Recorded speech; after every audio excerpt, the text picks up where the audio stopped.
Guys, Samuel Lwara wabwendina ina like akuti achakwera kwenena kumangirwa pompano with immediate effect. Achakwera kwenena kumangirwa kumanso chipani cha MCP achitese like achipange dissolve like chipani chithe chimene chocho asachipange so register chichoke mukondula wa zipani za Malawi. Samuel Lwara. Yes, comrade. Good evening. How are you? Mwasrabanji. Yes, comrades. Mwasrabanji. Enaso mulibanji. Comrades, Malawians. Ine kumbuyo konseko. Kuyamba 2021, 22, 23. Ndakandu kuzuzula Achakwera. Ndakandu kuzana Malawi kuti Achakwera ngati msogolo wa ziko lino tinapanga mistake. Munthu amene ndi mbuli. Ndipo ngati munthu uli mbuli umasankhaso mbuli zinzako kukhala pafupi ndi iweyo. Anthu anzeru umathamangisa sumafuna. Mna munthu wakukhala mbuli maka umbuli wake kuti unalowamo mklasi kapena nthawi nakenso masogola kampingo kena kake kapena kabungwe kena kake okuzana ndi anthu. Ndiye umbuli umene umakhala uvuta kwa basi. Ndakuza na Malawi namba kuza nthawi imene mati in search of a good leader kuti kumalawi kuno tufuna msogolo wabwino. Ndinamba ufuna msogolo wabwino Achakwera ali ku State House 2021 2022 2023. Ine mwa Achakwera ndi intelligence imene nayo Achakwera nali ndi mbuli yeniyeni ya president. Ndipo Malawi 5 years imene iyi itabwera kwambiri mbuyo. Komanso anthu ambiri takhatira ukali mwina kwa zaka zokwana zitatu, ena zinayi, ena zisanu.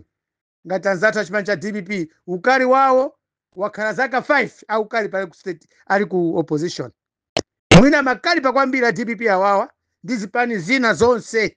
Zimakali pa kwambiri chifukwa cha umbuli omwe chipani cha DPP, kapena chipani cha UTM, kapena chipani cha UDF, kapena chipani cha BP. Ndi zipani zina zazing'ono zinaona mwa Achakwera.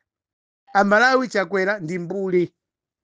Even ali former president, ukakhala kuti malamulo abwino ndi mmene waonongera ku State House. Parliament ikakhale pansi kuchosa immunity ya former president.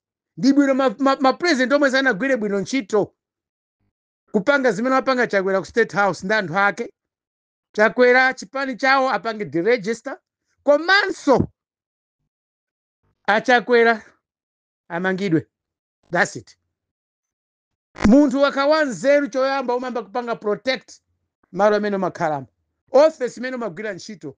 Office yothandiza anthu imaoneka maonekedwe.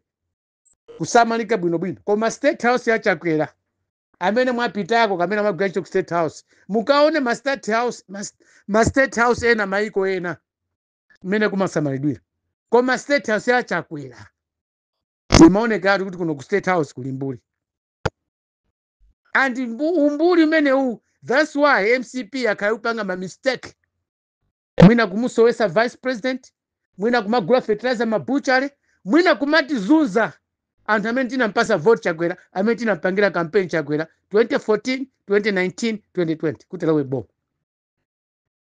Mbuli si maziwa munthu amene amamthandiza. Mbuli si makhululuka.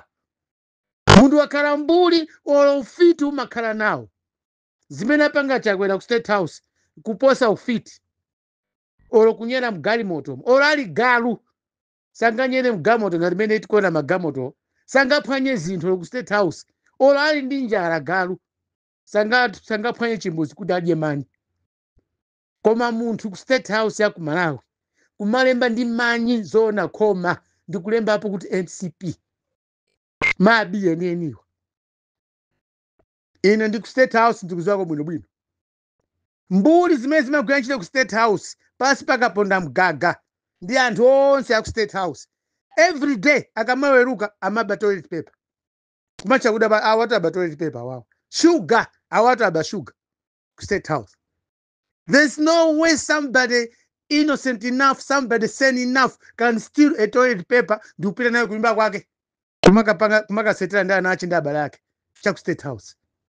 Chinthu cha ku State House chichonse chimakhala choopedwa. Chimakhala ndi malamulo onse wochiteteza. olokupha kapena kutola zira la nkhanga ku State House ungatole, olokupha gwape kapena nyani kapena nkhanga sungapange ku State House. Koma chifukwa cha Chakwera nali mbuli, that's why panopa zinthu zikutivuta.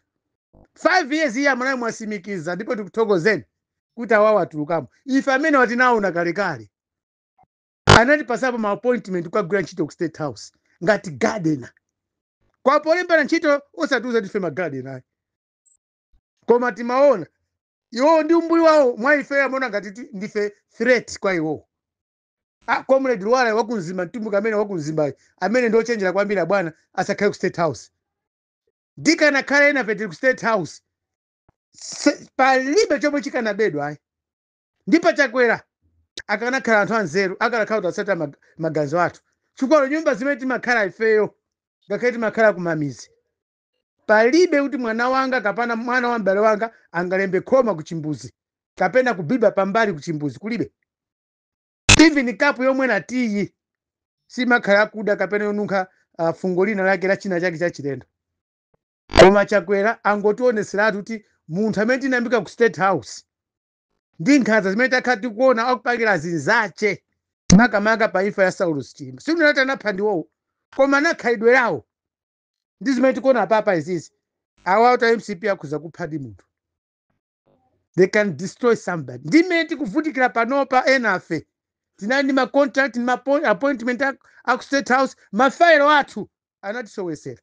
Ena mwaona mabi ku State House. Pamene enafe mafailo athu omwe ama contract kulibe. Anatisowesera. Nkhanza ndi umbuli. State House ili mathandizo ambiri abwino. Ku State House aliyense amapereka ulemu. Koma chifukwa kuti tinayikako mbuli 2020 muzina la Tonse Alliance, ambuye kumalawi kuno atikhulukire. This is not fair. Olo anthu otithandiza sazatikhulupirira ayi. Olo alendo azisogolera kupita ku State House yathu aziopa masiku ano. So azingona ngati Malawi ina aliyense akaluza chisankho amaphwasula zinthu amalema ndi amaba zinthu zofunikira pamoyo wa munthu. Chimbuzi toilet ya ku State House njofunikira kwambiri. Ndipo imene upasidwa ulemu. Pa office pena paliponse pa kanthu anzeru choyamba chimene amamba kusamala ndi toilet. Ngati munthu ukulephera kusamala toilet yako, amalawi uchitipa tumsanje ungasamale pa mavuto ako. Achakwera ndi aboza.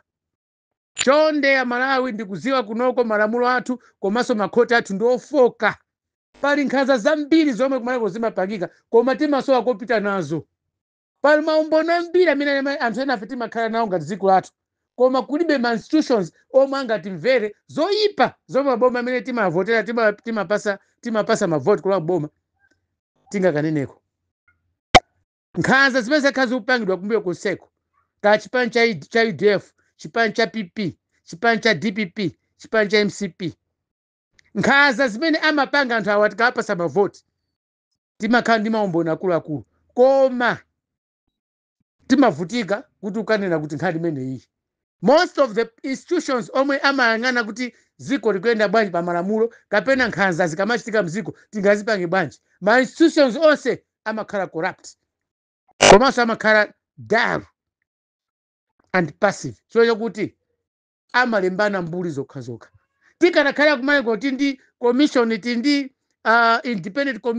independent conference commission kapena kome tingakapereke nkhawa zina zake zomwe timaona za chilendo zomwe zimakhala ngati munthu wina kamaphwanya malamulo kuno kulibe office kumalawi kunoko.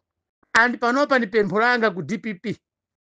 Awa apita mthalika ayamba ndi kukalipa ndithu kuti ayi afuna dziko lathu likhale mchimake. Koma ngati ma institutions omwene azilimbana ndi ma crimes ku ACB ngati tingakhwefule kumene koko pamene chilipo. Police ndi mabungwe onse ka Malawi Human Rights Commission kukhale anthu oti si achimizi si mbuli ngati mene lali boma la Chakwera. We need to improve. Olo nkhani yokugwa kwa ndege iyi palibe kumene kuti tingayifufuze. Tilibe ma institutions okwana omwe akhoza kutithandiza kuti zimene zachira kundege kuti tiauze. There's no way kufa kwa vice president mngapangire commission of inquiry pamene ma office alipo kale ofufuza nkhani ngati imene iyi. Why coming up with a commission of inquiry? Ma officers alipo kale oteteza anthu ofufuza nkhani ngati zimene zizi. intelligence, National Intelligence Service or Bureau. What is the law? Muntu wankuru wa mwalira mziko basi mkapake commission of inquiry kuika mafumu azibusa and azizanu. What type of inquiry is that? They needs a technical expertise or antoti akuziwali zeniche. Institution any azifuza ngati ngazimeji. Komo satenga mafumu pitani mkafufuze Malira vice president. That was a total stupidity of its best. And that yes, American commission anasanidwa kama commission of inquiry aina kumangidwa yachilima icho. Inati pasa hope, inati jirandama zatu zambili mbili. Koma anthu okafuza ndegeo. Anthu osapita kusukulu ngati amene abulutu ngati yemweyo Chakwera amene. Amalawi zona kumalawi kuno kuli institution yoti munthu khola kadandola kuti wina akuba ndalama mu office angammange. Do we have those? Tilibe. Kuno kuli zona kumalawi kuno kuli court yoti munthu ukaute ngadi mulandu pa chilungamo chake ungakaone chilungamo. Court liko kumalawi kuno kulibe. Kako anti-corruption bureau. Kulibe let or ku police. Kulibe kuti nakuti police mene hii ukapitako ndi ukamugwira munthu wina yake ka minister kawina yake mkulu wa boma akuba ndalama kapena upanga za chiwembu kapena kupha anthu. Can you go to our police today kuti police ikakuthandiza? Kulibe. Boma latu panopa choncho ufunika ndi umbuli mene Chakwera wa uzara mu boma umo. Kufunika complete overhaul. All the institutions defense kuchitetezo chonse cha ziko la Malawi ngati institution ipo ina imaona chitetezo cha ziko kapena ndi kumaona mmene anthu imapangirana nkhanza pandale.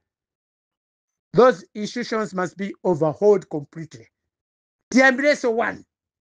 Atose na anthu amene ali ndi umbuli ngati wa Chakwera ku court achoke. Ka chief justice ngati mkona kuti akungoti namiza chosani. Ku police chosani pone anthu omwe they are not professionals. Atose.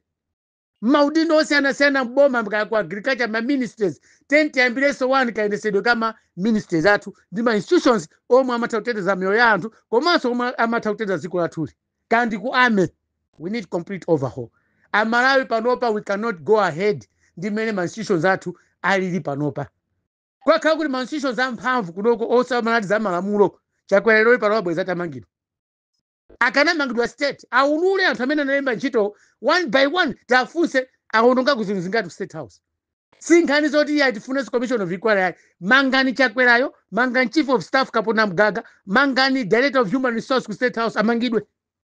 Atiuza anthu amene analemba ntchito ndipo ntchito yawo inali ya mtundu wanji. Chwa tionengera mbiri athu kumalawi kunoko. Comrades ndino option tima kwambiri koma muziwe ichi tinakhala ndi mbuli mu office Chakwera. Mbuli yoteratu ndi cabinet yake yonse ndi chipani chonse ndipo amalawi ndi upemphani anzathu amene mwasayidwa pita nyumba ya malamulo. Please kapangeni zotheka chipani chimene chitipange deregister. We should no longer see MCP in Malawi. Tisaona chipani cha MCP. Nthawi ya one party system chinatiphera anthu athu agadama ndeno otero. Nthawi ya multi-party democracy chalo wamboma silima kulibe ndi anthu ena 8 ndi ambirimbiri amene anafa kapena amene achidwa nkhanza. Why should we keep such a pattern in Malawi? Chakwera mangidwe basi. Akamangidwa tione aliyense timfufuze. Chwa Chakwera alephera kawiri chipani chawo. Kukhupira atigwire ntchito ngati Malawi. Nthawi ya Kamuzubanda timavutika nawo. Nthawi ya multi-party taona limene aonongera zinthu. Paka kukaphwanya zinthu kalimba ndi mabi makhoma ku state house. Comrades ndinokuya, good evening.